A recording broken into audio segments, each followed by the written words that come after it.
Hello, everyone. So, after a day of soaking this thing in vinegar, um, it got rid of some of the gunk and everything, but the lever packs are still moving, in mass, basically. So, what I've done, I pulled one lever off. I just wanted to show you.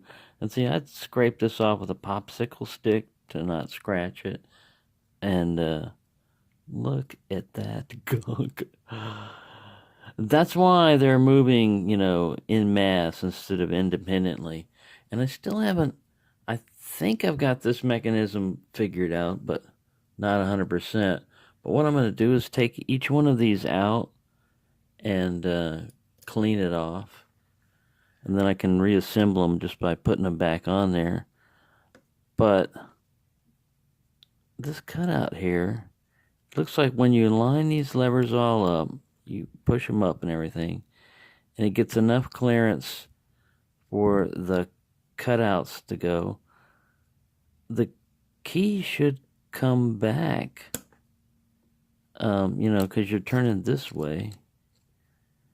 The key should come back, but it looks like this cutout would allow the stuff to come forward, but there's no room for movement.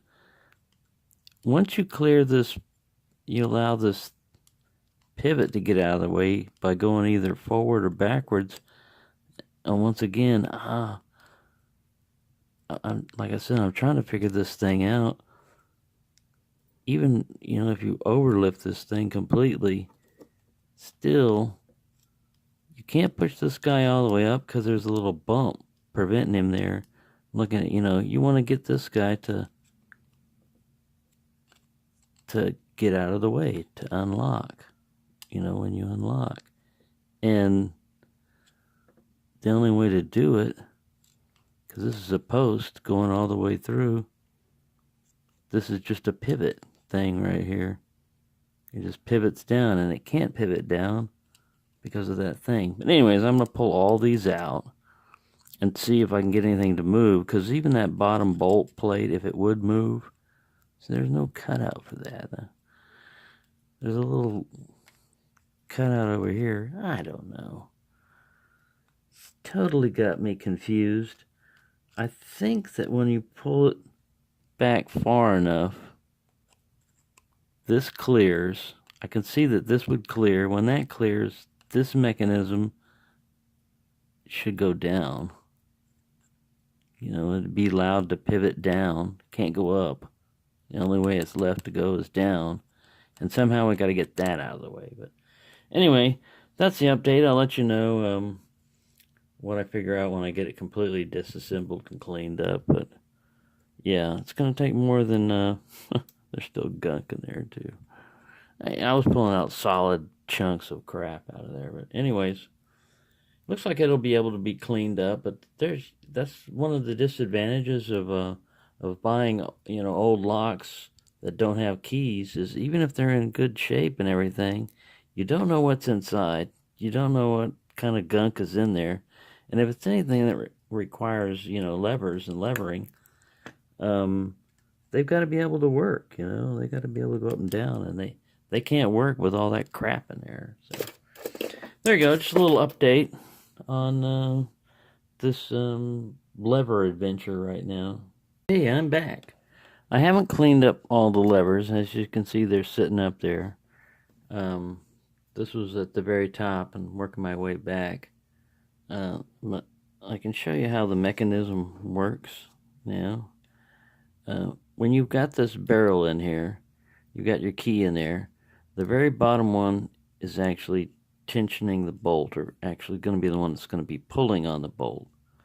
And all these, all the other protrusions on your little key are going to be pushing up on these different levers until they line up with this, cutout right here.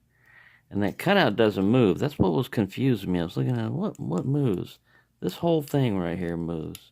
If you let me get it in there. I'm trying to see how it would do with the key. I was just pushing with the screwdriver before. Yeah, we'll do the screwdriver still. But yeah, once your lever, get your levering butt down there. Once your lever and everything is finished being aligned, this whole mechanism, I'll just push over here for simplicity's sake, but it gets over here. That allows that thing to come down. And this is spring loaded, you know, so it causes the shackle to pop back and it pulls this over here. But yeah, you just had to basically clear that. And you see how this gate would be in the way if the fence wasn't, you know, lined up. Like if the key wasn't lined up right. Lever, I mean, if the lever was not lined up properly, this would stop it from going that far. And like I said, this bottom one, you can see there on the very bottom, that's where you would have a protrusion on your rotational force would pull that. So, you know, when your key goes in, it basically starts pushing up on these as you're turning, and it's allowing ones with the lower cutout, you know, to drop back. Some of them didn't have, this was on the very bottom, it didn't even have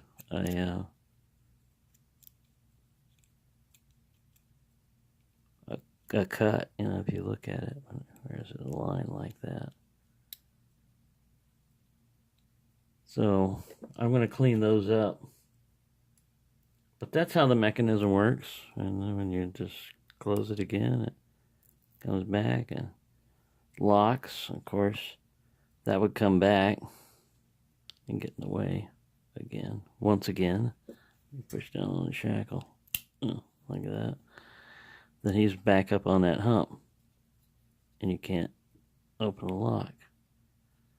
You have to actually pull this out. I thought maybe if you got all these levers lined up, like some of those spring locks, you just line something up and bam, it's like a mouse trap or something, it opens up.